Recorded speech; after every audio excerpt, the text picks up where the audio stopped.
This is the story of Amie Harwick. Our story takes place on February 15, 2020. She is Drew Carey's former fiance, and she was found under her balcony at her Los Angeles home. The initial investigation showed that she was strangled and thrown from the balcony during a home invasion. Police searched the house and they later found a mysterious syringe with a yellowish brown substance in it. She was transported to the Cedars-Sinai Medical Center where she was pronounced dead, 3/26. Amie Harwick was only 38 years old, and she was a well-known therapist specializing in family and sex counseling. She had been an author of a book, The New Sex Bible for Women, a guide to sexual self-awareness and intimacy. She was engaged to Drew Carey, who was the host of The Price is Right, until 2018. And then their breakup was a mutual breakup. On the morning of February 15th, Amie goes to breakfast with a friend, Cleopatra, and they went to the Beechwood Cafe. And during her time there, she was talking with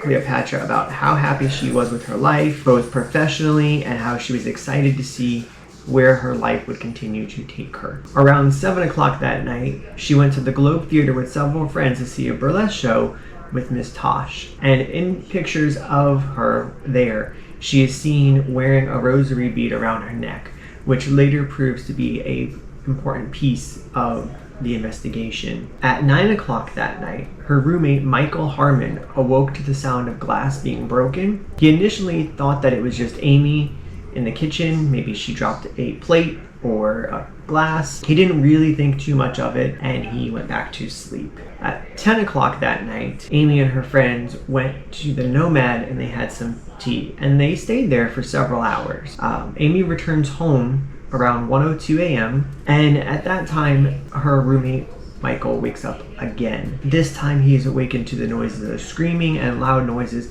coming from Amie's room. He looked for his cell phone to try to call for help and was not able to find it. He did say that he made noises and things to try to scare off the intruder. At 1:08, Michael goes to neighbors' houses looking for help, trying to find someone who would answer. And he continues doing that until about 1:11 a.m. when the 911 call is placed. And it doesn't take long for workers to show up.